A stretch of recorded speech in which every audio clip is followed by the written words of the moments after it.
Bien, venimos con el segmento de cine. Es una película que en su primera parte, bueno, tuvo muchas nominaciones al Oscar, la segunda parte también, y la tercera se llevó todo. 11 premios Oscar, El Señor de los Anillos, en el caso de la tercera parte, se llevó todo. Que fue, digamos, como premiar la trilogía entera. El Señor de los Anillos es una trilogía producida, dirigida y escrita por Peter Jackson, y se estrenó la primera parte en 2001, la segunda parte en 2002 y la tercera parte en 2003. Está basada en lo que es la obra de Tolkien, que en el caso de Tolkien hizo un solo libro, que fue El Señor de los Anillos, pero después por cuestiones editoriales se estrenó en 3 partes, que fue La Comunidad del Anillo, Las Dos Torres y El Retorno del Rey. Exactamente el mismo camino hizo Peter Jackson y estrenó una trilogía que es una, no sé si decir es una de las películas, porque es una trilogía, pero bueno, es una de las obras más importantes del cine de los últimos años y sin lugar a dudas es una de las películas, digamos, de fantasía más importantes de la historia del cine. De hecho, fue la primera película de ese género en ganar un Oscar a la mejor película. El Señor de los Anillos trata sobre básicamente un poder enorme que está concentrado a través de un anillo. Entonces, en la parte primera de la primera película cuentan que, digamos, una persona, digamos, o una entidad, digamos, forjó los anillos de poder, se lo dieron a distintos gobernantes, si así se podría decirle. Eran unos a los elfos, otros a los enanos, otros a... Bueno, se repartieron unos anillos, pero se hizo un anillo de poder que dominaba los otros anillos. Entonces era un anillo con mucha maldad, que permitía que el mal, digamos, triunfara. Era un anillo que había un problema con la voluntad de las personas que lo tenían a ese anillo, y entonces ahí entramos ya en una primera parte en hablar sobre la libertad en El Señor de los Anillos, porque justamente lo que este anillo de poder hace es quitar la libertad de una forma u otra. Entonces, ¿qué es lo que pasa? Hay una guerra en un momento que está, digamos, como contado desde el pasado, y un ejército enorme de distintas bandas, digamos, de los humanos y los elfos y otras especies, le ganan a Sauron, le cortan la mano con el anillo, el dedo con el anillo, lo sacan, y cuando lo tienen que destruir en una montaña que era en los juegos donde se había forjado, finalmente el rey humano decide no destruirlo porque era muy poderoso, porque lo quería usar, por esto, por el otro. Bueno, al final eso lo lleva a su perdición y lleva en cierta forma a la perdición a la raza humana, pero no en un primer momento, porque el anillo es como que queda perdido. Lo encuentra un ser que se llama Gollum y luego termina en las manos de un señor que se llama Bilbo Baggins. Ese señor vive en una comunidad que es muy particular, de gente toda buena, son los hobbits, que son unos seres peticitos, pero bondadosos, y bueno, y está como dormido el anillo, mientras Sauron está como muerto, por así decirlo, pero como que queda su energía en el anillo de alguna forma. ¿Qué es lo que pasa? Al encontrar el anillo, empieza a afectar el personaje de Bilbo Baggins, lo empieza a afectar el anillo. Y luego Gandalf, que es uno de los personajes principales, lo descubre al anillo y se da cuenta que era el anillo de poder, y entonces hacen todo lo que sería una reunión donde se juntan varios de varios, digamos, facciones de los humanos y de los elfos, y deciden que el anillo debe ser destruido. Y esto es lo muy interesante del Señor de los Anillos, que el anillo, el The One Ring, es en cierta forma como el poder del Estado. Entonces, es un poder que corrompe, porque justamente es un anillo que gobierna a los otros anillos. Es como decir, bueno, así como el gobierno, digamos, nacional gobierna sobre los gobiernos provinciales o cosas por el estilo, el anillo tiene una dinámica semejante. Entonces, se deciden varios pueblos, digamos, destruir el anillo, hacen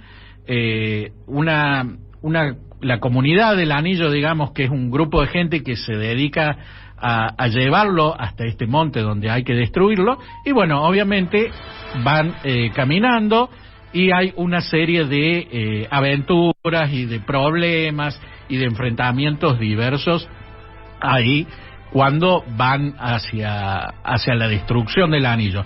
La primera película termina con un enfrentamiento, pero ellos siguen caminando hacia ese lugar, la comunidad se divide, y en la segunda película nos encontramos, por ejemplo, con un rey que ha sido totalmente quitado de su propia voluntad. Ahí volvemos a tener el tema de la falta de libertad.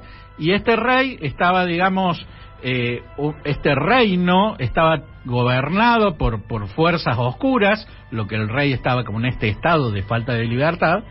Y bueno, es una de las partes más importantes de la película. Y ahí nuevamente vemos cómo la falta de libertad y cómo estas fuerzas del mal que quieren quitar la libertad a otro siguen sumando. A lo cual hay una tremenda batalla en el final de la segunda parte, donde se enfrentan diversas fuerzas. ¿Y qué es lo que pasa ahí? Y bueno, es muy interesante porque, como habíamos hablado en otros momentos, a veces el liberalismo se tiene que recurrir a la violencia, pero a la violencia defensiva, porque cuando el mal ataca, no necesariamente uno debe poner la otra mejilla. Entonces, ¿qué es lo que hace? Se juntan, porque va a haber un enorme ataque, y se juntan diversas fuerzas, como podríamos decir que se juntan en el Congreso o en otros ámbitos de la vida, para luchar contra este mal. Entonces, fíjense que la batalla es cruenta, es tremenda, pero en esta batalla, como cuando ya parece como que falta poco y medio como que está brava la cosa, aparece Gandalf, que es el mago, con un ejército, digamos, adicional, y bueno, como que salva las papas ahí.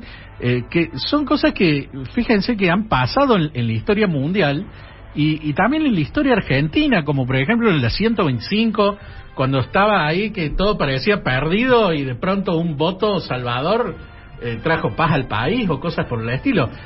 Son cosas que se dan en ambientes de poder, donde hay mucho poder y donde las fuerzas, digamos, del mal, los que nos quieren esclavizar, a veces esa cuestión, esa sumatoria de voluntades de la gente que está en pro de la libertad es lo que nos salva, quizás en el último momento.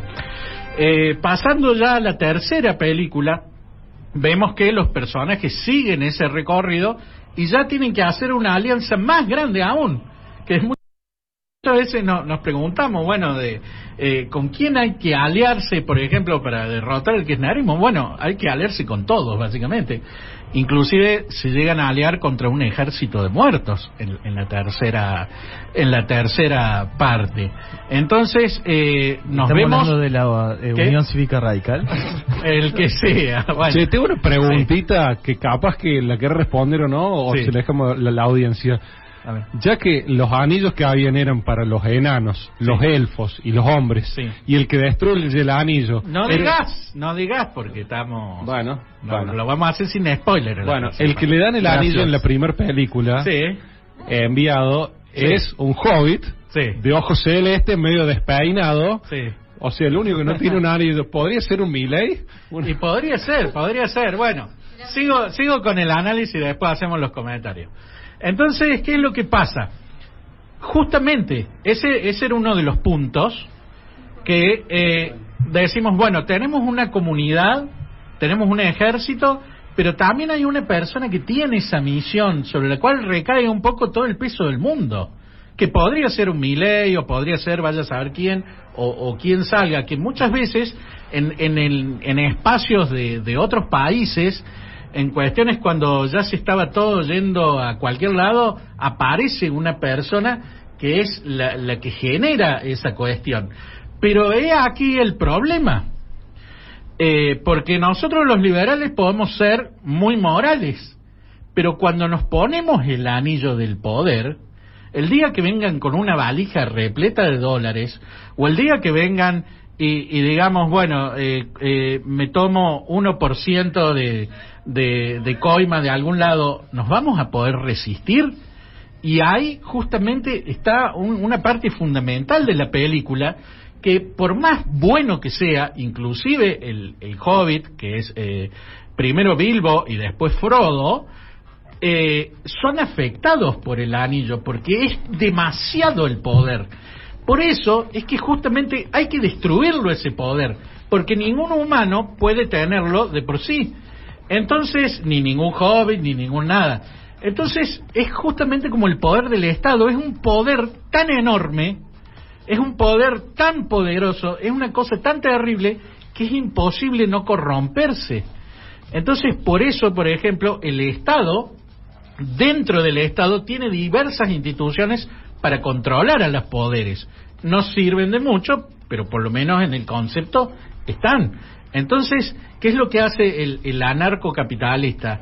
Dice, hay que destruir directamente el poder del Estado. Porque ¿qué es lo que pasó con el primer rey en la primera película? Cuando tuvo la oportunidad de destruir el anillo, dijo, no, me lo quedo y lo voy a usar para bien. Y eso es el verso que nos venden continuamente en la escuela y en otros lados. No, al Estado no hay que destruirlo, no, al Estado no hay que achicarlo, hay que gestionarlo bien, hay que hacerlo eficiente. Entonces, el primer rey que tuvo la posibilidad de destruir el anillo y que simplemente lo tenía que soltar de su mano, el anillo de poder, y caer a la lava, ahí al fuego, lo destruye, no lo destruye, y bueno, y esa después termina siendo un poco la perdición de la humanidad, que finalmente, bueno, vamos a ver en la tercera película cómo se resuelve. Pero entonces, fíjense, por ejemplo, cuando Diego Giacomini habla de lo que es el Estado, y él, por ejemplo, una de las soluciones que le gusta, digamos, es destruir la República y hacer una confederación. Entonces, que no haya un poder enorme del Estado, sino que más bien sea como una serie de provincias unidas. Y es como destruir el anillo de poder central, ¿no es cierto?, para que haya más libertad en los otros. Entonces, fíjense que la misión de la película y de todos los problemas es destruir el anillo, que es un poder tan absoluto que es imposible no corromperse. Y el Estado es corrupción plena. ¿Por qué? Porque el Estado existe gracias al robo que se hace mediante impuestos. Y es robo, ¿por qué? Porque la definición de robo es desapoderar de un bien a alguien mediante la fuerza. Entonces, ¿qué es lo que hace el Estado? Te desapodera de lo que vos produjiste por la fuerza, porque si vos no pagás los impuestos, los evadís, lo que sea, podés ir literalmente preso. O sea, entonces no es una cosa que uno diga, bueno, lo puedo sacar un poquito. Entonces, el Estado de por sí tiene en su génesis el robo, la inmoralidad y la corrupción. Entonces, por más que llegue el liberal más perfecto, por más que llegue el Frodo más inocente a la punta del poder, ese poder va a intentar corromperlo, y hay que ver hasta cuánto se puede aguantar, porque obviamente no es lo mismo el que se corrompe seguido, rápido, que alguien que demora en corromperse. Por eso dicen algunos que los periodos tienen que ser de 4 años, porque es el tiempo que uno tarda en corromperse, dicen algunas teorías, que no sé si serán ciertas, pero es interesante el concepto.